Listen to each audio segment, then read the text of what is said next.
കർണാടകയിൽ ഹിജാബ് നിരോധനം ഉടൻ പിൻവലിക്കുമെന്ന് മുഖ്യമന്ത്രി സിദ്ധരാമയ്യ. ഇത് സംബന്ധിച്ച് ഉദ്യോഗസ്ഥർക്ക് അദ്ദേഹം നിർദ്ദേശം നൽകി കഴിഞ്ഞു. ആ തീരുമാനം ഞങ്ങൾ പിൻവലിക്കുകയാണ്. ഇപ്പോൾ സംസ്ഥാനത്ത് ഹിജാബ് നിരോധനമില്ല. സ്ത്രീകൾക്ക് ഹിജാബ് ധരിച്ച് പുറത്തിറങ്ങാം. ഉത്തരവ് തിരിച്ചെടുക്കാൻ ഞാൻ ഉദ്യോഗസ്ഥർക്ക് നിർദ്ദേശം നൽകിയിട്ടുണ്ട്. ഏത് വസ്ത്രം ധരിക്കണമെന്നത് ഒരാളുടെ വ്യക്തിപരമായ തീരുമാനമാണ്. വസ്ത്രം ധരിക്കുന്നതും ഭക്ഷണം കഴിക്കുന്നതുമെല്ലാം ഓരോരുത്തരുടെ ഇഷ്ടമാണ്. അതിനെ ഞാൻ എന്തിന് എതിർക്കണം? നിങ്ങൾക്ക് ഇഷ്ടമുള്ള വസ്ത്രം ധരിക്കൂ, ഇഷ്ടമുള്ളത് കഴിക്കൂ. ഞാൻ മുണ്ട് ധരിക്കുന്നു, നിങ്ങൾ ജീൻസ് ധരിക്കുന്നു. അതിനെന്താണ് പ്രശ്നം? അതൊക്കെ ഞാൻ എന്തിനാണ് ശ്രദ്ധിക്കുന്നത്? വോട്ട് കിട്ടാൻ വേണ്ടിയല്ല രാഷ്ട്രീയം ചെയ്യേണ്ടത്. അത് ഞങ്ങൾ ചെയ്യില്ല എന്നായിരുന്നു ഹിജാബ് വിഷയത്തിൽ സിദ്ധരാമയ്യ പ്രതികരിച്ചത്. 2022 ഫെബ്രുവരിയിലായിരുന്നു മുൻ BJP സർക്കാർ കർണാടകയിലെ കോളേജുകളിൽ ഹിജാബ് വിലക്കിയത്. ഉടുപ്പിയിലെ കോളേജിൽ ഹിജാബ് ധരിച്ച വിദ്യാർത്ഥിനികളെ ക്ലാസ്സിൽ കയറാൻ അനുവദിക്കാത്തതുമായി ബന്ധപ്പെട്ട വിവാദത്തെ തുടർന്നായിരുന്നു ആ നടപടി.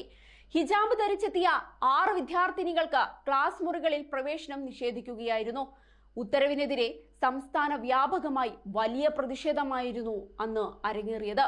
തുടർന്ന് വിദ്യാർത്ഥിനികൾ നിരോധനത്തിനെതിരെ കോടതിയെ സമീപിച്ചെങ്കിലും കർണാടക ഹൈക്കോടതി നിരോധനം ശരിവെച്ചു.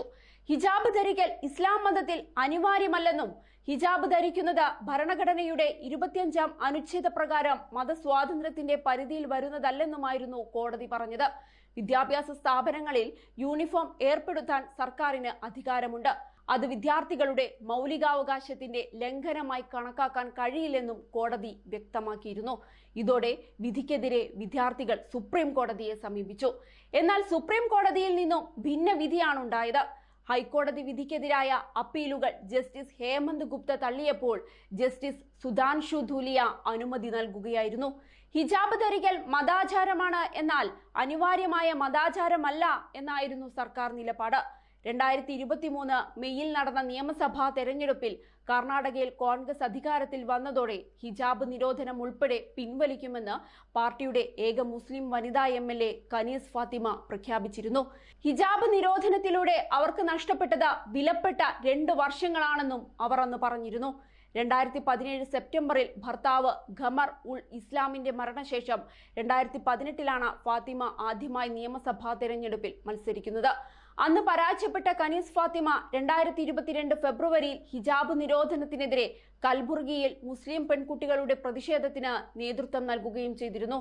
എന്നാൽ തെരഞ്ഞെടുപ്പ് പ്രകടന പത്രികയിൽ നിരോധനം നീക്കുന്നതിനെ കുറിച്ച് പാർട്ടി ഒരു പ്രഖ്യാപനവും നടത്തിയിരുന്നില്ലെന്നതും ശ്രദ്ധേയമാണ്. കർണാടകയിലെ 224 നിയമസഭാ സീറ്റുകളിൽ 135 സീറ്റോടെ വ്യക്തമായ ഭൂരിപക്ഷം നേടിയ പാർട്ടി മുന്നോട്ട് വെച്ച പ്രധാനപ്പെട്ട 5 വാഗ്ദാനങ്ങൾ ആദ്യ മന്ത്രിസഭാ യോഗത്തിൽ തന്നെ നടപ്പിലാക്കുമെന്ന് നേതാക്കളെല്ലാം തന്നെ അന്ന് പറഞ്ഞിരുന്നു.